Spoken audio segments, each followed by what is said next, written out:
Hello, digital educator, and welcome to this continued series of visible learning strategies for digital instruction. Before we get started here, I want you to think back to an experience that think that you undoubtedly have had. It's a shared experience that we've all had. So, when was the last time, or think back about a time when you were trying to teach a class, or when you were part of a class, or a staff meeting, or a training, or anything of those sorts, where there was a number of different digital documents or places that people had to get to, and everyone ended up on a different page. There was questions about where the document was. There was questions about which document we were on at that point, where you can find the document. I can think of a number of those instances with me as the instructor, which my organization or lack thereof had caused those situations, and partly because it's a difficult thing. If we have a bunch of different files that are online, it's not easy to just say we're going to go to.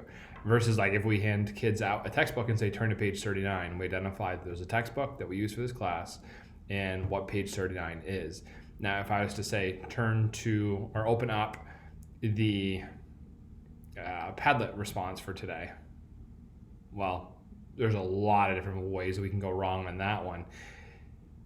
What we need to do then is to limit the confusion, limit the places where we could go wrong, because the more that we get rid of these speed bumps, these roadblocks, the more smooth our digital instruction is going to be, whether you're teaching online, hybrid, synchronous, or if you're just in the classroom and you're implementing technology in a tech-infused instruction manner.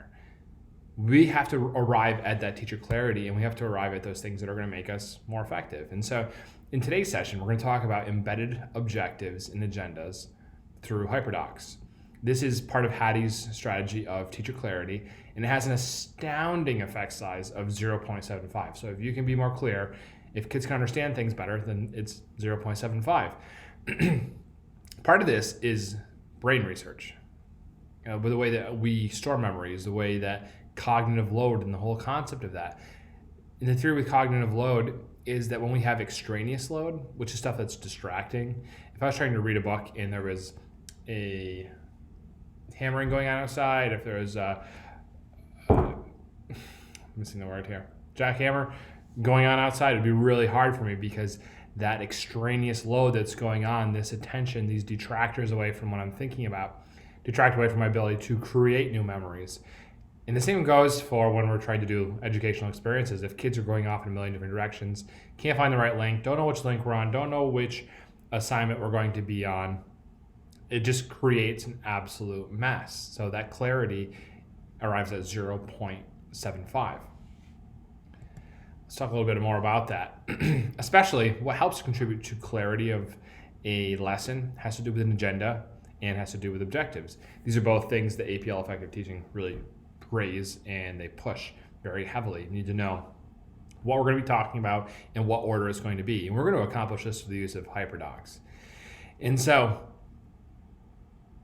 we shouldn't delineate out between online instruction, tech-fused instruction, in-person instruction when it comes to the use of objectives, especially because you need to know what you're talking about or what you're going to be learning about in agenda so we can know how far along we are.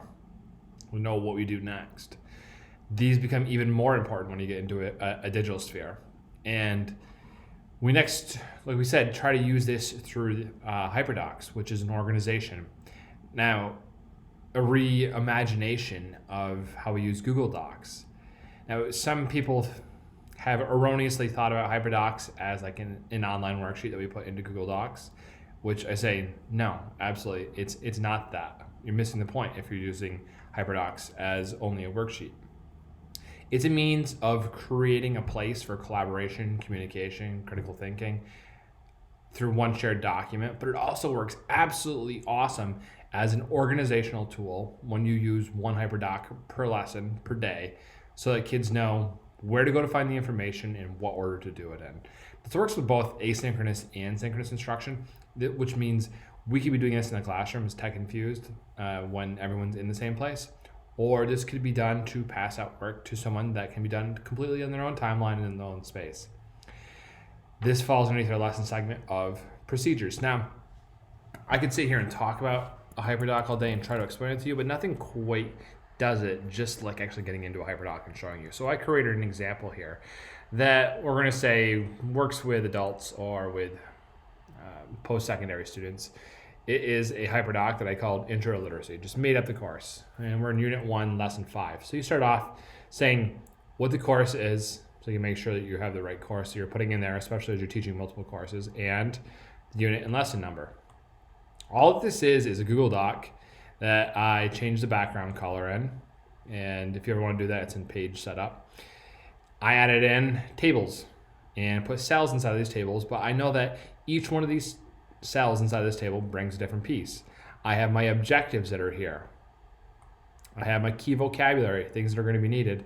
But then the rest of this acts as an agenda with a vertical view. So we can see we have a bell ringer, we have an activity for disseminating information, we have our exit ticket that goes on here. Now, what makes this so awesome is I'm willing to bet that you've been inside of a learning management system where the one assignment for the day had multiple different items that were linked inside of there, and sometimes they can get messed up. They can be put in the wrong order.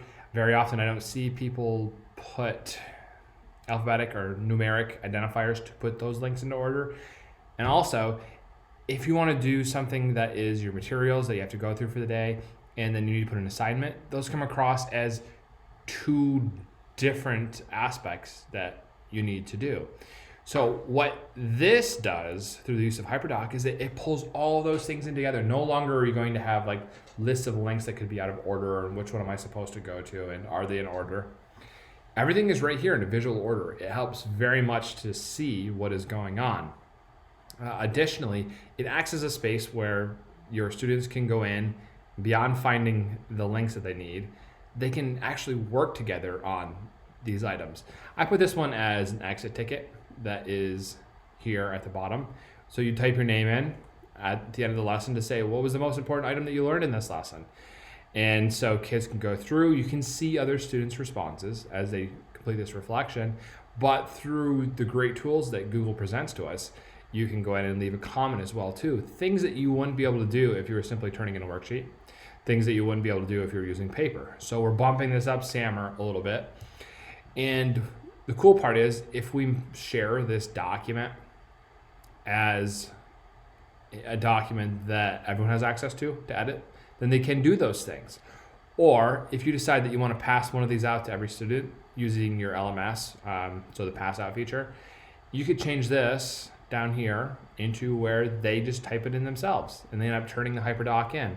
It's your agenda, it's your objectives. It could also be your evidence of learning all in one.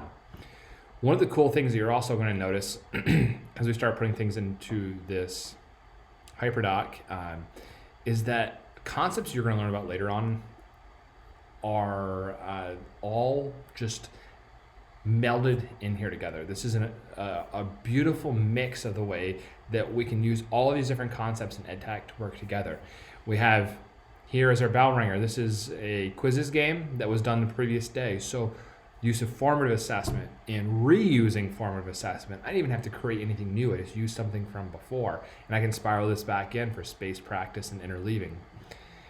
Next, you also notice that we have our protocol of Iron Chef that's in here, this is an awesome place to put in directions through an HyperDoc. It spells out exactly what you're supposed to do, and you don't have to repeat yourself. You don't as much have to go back and answer questions. I don't understand what I'm supposed to do. It's all spelled out right inside of here. So we use a high impact strategy like an Iron Chef to act as that means of disseminating and creating new information. So all of our concepts are really just pulling them in together, but this HyperDoc acts as the glue that holds everything in together to create clarity about the task and to reduce this extraneous load that detracts away from kids actually being able to learn. And so HyperDocs are a wonderful way for you to be able to organize your online instruction. And if this is something that you need help with, then feel free to reach out to our model school staff because we're definitely here to help.